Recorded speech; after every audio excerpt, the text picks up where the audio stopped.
আসসালামু আলাইকুম। অত্যন্ত ভালো লাগছে কানাডাতে এসে, যেটা সত্যি গর্বের বিষয়। আমাদের বাঙালির ভাইরা আমাদের দেশের স্বাধীনতার স্মৃতি এখানে ধরে রেখেছে।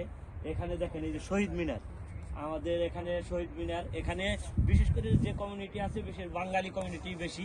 এখানে ডাউনটাউনে অনেক বাঙালি বসবাস করে। তারা আমাদের বাঙালির যে ঐতিহ্য, এই যে খেলার মাঠ দেখছেন, এখানে বাঙালিরা খেলাধুলা করে। এখন হয়তো দেখা যাচ্ছে না, সারা টরেন্টার এখন বরফে ঢেকে গেছে। তারপরেও দেখেন কত সুন্দর। আমার সব থেকে ভালো লাগছে যে কানাডার মাটিতে শহীদ মিনার দেখতে পাচ্ছি। আর এখানে যারা বাঙালিরা বসবাস করে তাদের আমার পক্ষ থেকে অসংখ্য ধন্যবাদ যে এত সুন্দর একটা শহীদ মিনার কানাডার বুকে স্থাপন করেছে। আর আচ্ছা, আমরা যারা বাঙালিরা আছি কানাডাতে সকলেই মিলেমিশে থাকে। এটা একটা অত্যন্ত, বিদেশের মাটিতে আসলে মানুষ কানাডাতে, বিশেষ করে কানাডা ইউরোপে যারা আসে তাদের সাথে কথা বললে অন্যরকম এক লাগে, ফিলিংস লাগে। এখানে ঘুরলে অনেক অসংখ্য বাঙালি পাওয়া যায়। আলহামদুলিল্লাহ আলহামদুলিল্লাহ, মানে খুবই ভালো লাগছে। কানাডাতে শুধু এখন বরফে ঢেকে গেছে এই রাস্তা।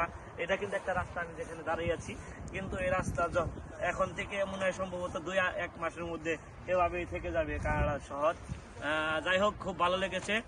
আবারও যারা শহীদ মিনার স্থাপন করেছে তাদের প্রতি শ্রদ্ধা রেখে এবং সম্মান রেখে শেষ করছি। আসসালামু আলাইকুম।